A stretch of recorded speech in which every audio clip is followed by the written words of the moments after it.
buddies, welcome to my channel Al Shafa Medicos. Today's topic is hypertension.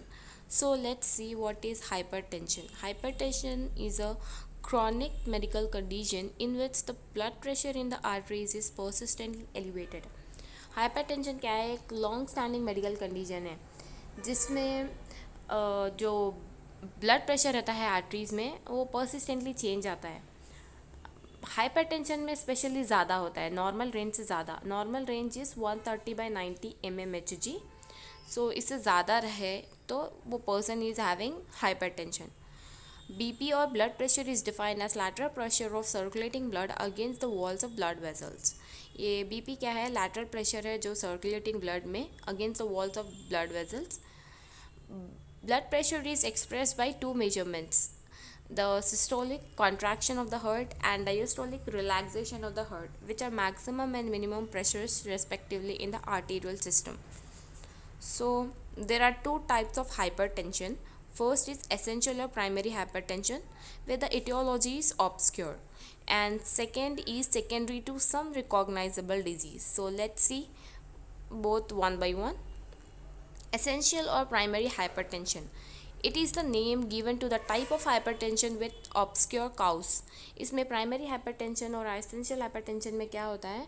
जो cause है hypertension का unknown रहता है, पता नहीं because of what the cause it is happening. Unknown causes की वजह से होता है और ये बहुत कॉमन टाइप का हाइपरटेंशन है जो हर पर्सन में कॉमनली पर्सनस में देखा गया है, मेल्स में भी और फीमेल्स में भी. There are three types for this. First is definite. In this systolic is more than 160 mmHg. और जहाँ पे डेफिनाइट में सिस्टोलिक 160 mmHg से ज़्यादा होता है और डायस्टोलिक 95 mmHg से ज़्यादा होता है. सेकेंड इज़ बॉर्डर लाइन, जिसमें systolic more than 140 mmHg. Systolic 140 mmHg से ज़्यादा होता है और डायस्टोलिक 90 mmHg से ज़्यादा होता है. Normal range is systolic below 140 mmHg and diastolic below 90 mmHg. इन नॉर्मल रेंज को बोला है. अगर लेस देन 140 mmHg और लेस देन 90 mmHg है तो वो नॉर्मल है. So some of the causes maybe it can be happen because of that. So some etiological factors have given. First is age. Age हो सकती है बिटवीन 40 to 60 ईयर्स, जिसमें primary hypertension commonly हो सकता है. हेरिडिटी, फैमिली जेनेटिक फैक्टर्स, अगर family में है तो हो सकता है.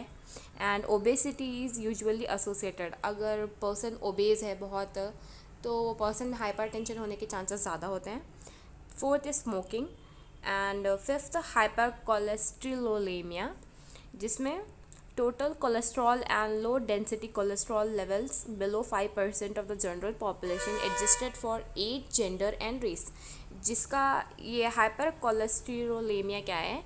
जिसमें जो टोटल कोलेस्ट्रॉल होता है और LDL होता है उसका लेवल्स लेस देन 5% है, जो जनरल पॉपुलेशन को नॉर्मल रेंज दिया है according to race, gender, age. इसका लेवल नॉर्मल लेवल दिया है ना, उससे 5% कम होता है, बिलो 5% होता है. 6 is nervous factor, temperamental, emotional and stress. Nervous factors, अगर पर्सन बहुत एंगर्ड है, बहुत ज़्यादा एंग्री रहता है और इमोशनली डिस्टर्ब है, स्ट्रेस है, वो पर्सन को टेंशन है, तो हाइपरटेंशन हो सकता है. अगर ऑन ए लॉन्ग बेसिस वो बहुत टाइम से सफ़र कर रहा है, ये सभी एंगर, एंग्जाइटी और स्ट्रेस, इमोशनल डिस्टर्बेंसेस, तो हाइपरटेंशन हो सकता है उसे. इंक्रीज सोडियम इंटेक, अगर वो पर्सन बहुत साल्टी फूड लेता है तो हाइपरटेंशन होने के चांसेस ज़्यादा है. And increase intake of NSAIDs, that is non steroidal anti inflammatory drugs. ये अगर फॉर अ लॉन्ग टाइम अगर NSAIDs ले रहा है लॉन्ग टाइम से कोई पर्सन, तो हाइपरटेंशन हो सकता है वो पर्सन के अंदर. And ninth is alcohol consumption की वजह से भी. Next is secondary hypertension, generally secondary to some disease condition such as renal disorder. ये सेकेंडरी हाइपरटेंशन मोस्टली डिजीज़ की वजह से होता है। अगर कोई पर्सन कोई डिजीज़ सफ़र कर रहा है, जैसे किडनी डिजीज़, एंडोक्राइनल डिजीज़ और न्यूरोजेनिक डिजीज़, नर्व डिसऑर्डर्स, तो सेकेंडरी हाइपरटेंशन होने के चांसेस ज़्यादा होते हैं वो पर्सन के अंदर। रेनल डिसऑर्डर्स, अगर किडनी का कोई प्रॉब्लम वगैरह है, एंड एंडोक्राइनल डिसऑर्डर्स जैसे कशिंग सिंड्रोम, जिसमें क्या होता है, यहाँ पे person on a long basis steroids use करता है। स्टीरॉइड ज़्यादा यूज़ करने की वजह से उसका जो कॉर्टिजोल लेवल होता है इंक्रीज़ हो जाता है। कशिंग सिंड्रोम होता है वो पर्सन के अंदर, एंड वैसे पर्सन्स को भी सेकेंडरी हाइपरटेंशन होने के चांसेस ज़्यादा है। फियोक्रोमोसाइटोमा, ये एक हार्मोन सीक्रेटिंग ट्यूमर है जो एड्रिनल ग्लैंड्स के ऊपर होता है। एड्रिनल ग्लैंड्स किडनी के ऊपर होते हैं। उसके ऊपर अगर बिनाइन ट्यूमर है तो वो एक हार्मोन सीक्रेटिंग ट्यूमर होता है, फियोक्रोमोसाइटोमा, जिसकी वजह से सेकेंडरी हाइपरटेंशन भी हो सकता है। Third is toxaemia of pregnancy, also known as pre-eclampsia. इसमें क्या होता है, ब्लड प्रेशर इंक्रीज़ हो जाता है एक प्रेग्नेंट लेडी में after 20 weeks. It is nothing but toxaemia और pre-eclampsia of pregnancy. Fourth is neurogenic disorders due to increased angiotensin second mediated sympathetic nervous system activity within the brain. Okay, SNS is nothing but the sympathetic nervous system. Coarctation of the aorta, यहाँ पे aorta का जो अंदर का width होता है वो कम होता है, नैरो हो जाता है, शॉर्ट हो जाता है, जिसकी वजह से सेकेंडरी हाइपरटेंशन हो सकता है। Seventh is miscellaneous, oral contraceptive, steroids, सब मिसलेनियस काजेस की वजह से भी हो सकता है, स्टेरॉइड ज़्यादा लेने की वजह से या ओरल कॉन्ट्रासेप्टिव यूज़ करने की वजह से। So let's see clinical features. High blood pressure often detected on routine examination. Clinical features में जब पेशेंट चेक कराने जाएगा ब्लड प्रेशर, अगर रेंजेस मिलेंगे क्लिनिकल बेसिस पे तो तब पता चलेगा that person is having blood pressure. Very rarely symptoms are present, only headache in the initial stage. इसके हाइपरटेंशन के मोस्टली सिम्टम्स नहीं होते हैं, बस स्टार्टिंग स्टेज जिसमें हेडेक हो सकता है, वो पर्सन हेडेक सफ़र कर सकता है। Third, in early stages hypertension is fluctuant. Starting stages में हाइपरटेंशन बहुत चेंजेस रेंजेस में आता है, change ranges. It arises to abnormal levels under the influence of emotional changes, etc. And later on it becomes permanently elevated even at rest. Starting में क्या होता है, ये बहुत एलिवेटेड आता है, फ्लक्चुएंट आता है, और इमोशनल चेंजेस की वजह से ये ऊपर नीचे ऐसे फ्लक्चुएशंस दिखाता है, बट आफ्टर स्टेजेस में परमानेंटली चेंज हो जाता है। उतना ही वही एक कॉमन रेंज के ऊपर ही स्टिक हो जाता है वो, इवन रेस्ट स्टेज में भी। बट अगर वो पर्सन को स्ट्रेस भी नहीं है तो भी वही रेंज रहता है वो पर्सन के अंदर। Complications, diastolic blood pressure more than 120 mmHg with minimal target organ damage. Complication क्या हो सकता है, अगर मोर देन 120 mmHg हो गया डायस्टोलिक प्रेशर तो वहाँ पे ऑर्गन डैमेज भी हो सकता है पर्सन में। Second, grade 1 and grade 2 fundoscopic changes. And grade 1 में क्या होता है, देखिए, जनरल आर्टीरियल नैरोइंग, आर्टरीज की नैरोइंग हो जाती है, आर्टरीज शॉर्ट होने लगते हैं, उसका अंदर का विड्थ छोटा होने लगता है। एंड ग्रेड 2 में क्या होता है, development of areas of focal narrowing, compress of venules at sides of arteriovenous crossing.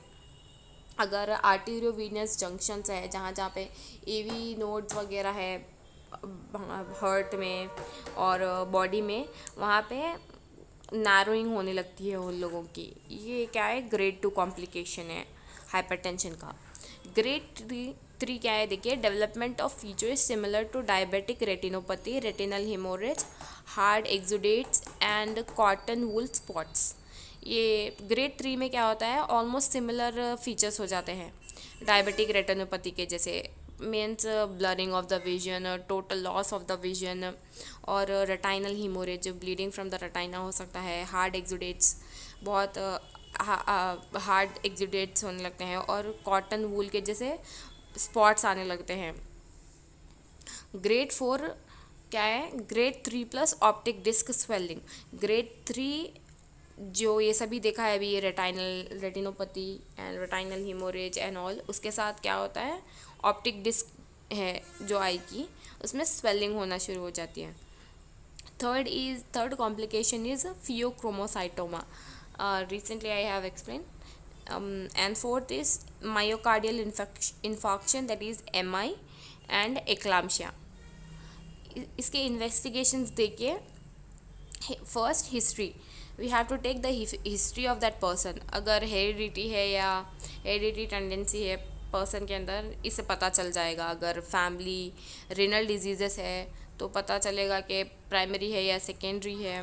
इंड्यू ब्रीडलेसनेस और सिम्टम्स ऑफ अदर डिजीज़, अगर बहुत ब्रीडलेसनेस हो रहा है पर्सन के अंदर और अदर डिजीज़ के सिम्टम्स है, तो वो सभी हिस्ट्री में पूछना चाहिए इन्वेस्टिगेशन करते वक्त।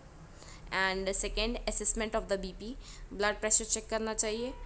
And third, examination of the CVS cardiovascular system, जिसमें evidence of left ventricular hypertrophy, ischaemic heart disease, examination of optic fundus, femoral pulse must be palpated. और ईसीजी में एसटीटी वेव चेंजेस देखना चाहिए। एंड एको कराना चाहिए person का। Examination में CVS में अगर लेफ़्ट वेंट्रिकुलर हाइपरट्रोफी है और इस्चेमिक हार्ट डिजीजेस है, ये सभी अच्छे से चेक करना चाहिए। And fourth is renal function test, kidney function test करना चाहिए, किडनी का टेस्ट। और रेडियोलॉजी करा सकते हैं हम, कार्डियोमेगाली, अगर हार्ट का इनलार्जमेंट हुआ है, साइज़ में इनलार्जमेंट हुआ है हार्ट के, तो रेडियोलॉजी से देख सकते हैं। और हाइपरेमिक लंग्स रेडियोलॉजी में देख सकते हैं। So thank you for watching. Please like, share and comment.